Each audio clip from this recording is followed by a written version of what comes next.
Dreamwalking a patient in the hospital during the night shift wasn't the best idea I ever had. It ranked right up there with taking a stroll alone in the park after dark with a serial killer on the loose. But Emma Cox was catatonic patient number 50 to arrive in the ER that month, and I had to do something. Emma. I'd known her. We'd been in community college together. She was the first friend I made when I returned to the States 10 years ago, alone and scared and trying to figure out what to do next. Hell, she'd been my only friend, up until we both met Ryan in physics class. Cute, dimple-faced Ryan. Then all bets were off. She went after him with low-cut tank tops, skinny jeans, stilettos, and hips ablazing. The fact he asked her out instead of me had nothing to do with us not speaking to each other again. Ever. Now here she was, laying face up on a gurney, staring into space like some sort of wasted zombie. I was a night owl phlebotomy technician at All Saints Hospital, working the graveyard shift. That night, I picked up my assignments like normal and headed off to do my rounds when I caught sight of the woman with colorful hair. Emma liked to experiment with unique hair color. When I saw the crown of platinum violet, my gut told me to check it out. At first, I didn't recognize her. She looked like all the others who arrived lately, staring out of sightless, pitiful eyes. Their faces were nothing more than vacant skulls, with skin sagging off the bones like flaccid leather.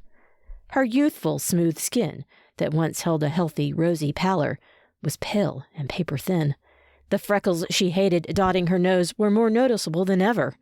Her once bright blue eyes now held a dull sheen. Had I not once been her friend, I wouldn't guess she was 28, the same age as me.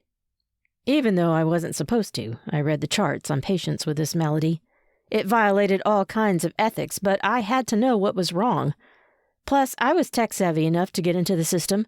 Their initial symptoms arose from sleep disorders, then odd behaviors manifested, until finally the patient would go eerily still and merely stare into space.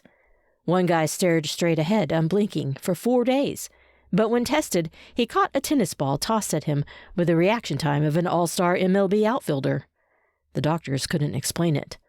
But maybe I could, if I could get inside Emma's head, inside her dreams. I hadn't done this in a long time or for any other patient, but I knew her. We'd been friends once, even though she got the guy and I didn't. She helped me through a lonely period of my life before she introduced me to Ben.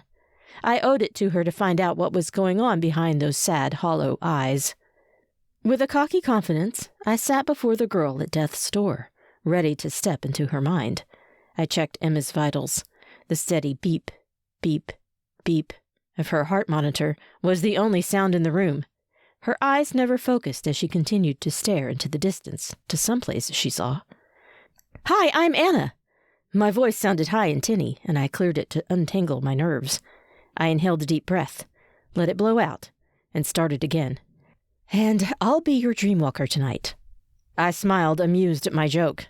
She didn't respond. She didn't even blink. "Remember me, Em? This won't hurt. Promise." I grasped her hands, held them in mine. Her icy fingers cut through my warmth. Determination steered me, though I had no idea if this would work. In the past, when I dreamwalked, the subject was already asleep. She wasn't asleep, although technically she wasn't awake either. I took a deep breath and cleared my mind. Then it happened. Her pupils expanded from pinpoints to large black pools. I had her.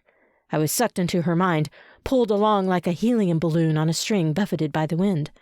I no longer stared into her face, but into her subconscious, a bystander in her dream. I was with her, watching and waiting. We stood in a strange house with scarred wood floors, walls the color of mint julep, and red curtains adorning the windows. There was an overwhelming sense of urgency, panic, and dread, though I couldn't decipher if those were her emotions or mine. Emma walked through the house with unhurried steps, placing one bare foot deliberately in front of the other, as her fingers trailed lightly on the walls. She stepped through a swinging white panel door to the kitchen. On the floor lay a man with a pool of blood spreading in a dark red circle underneath him.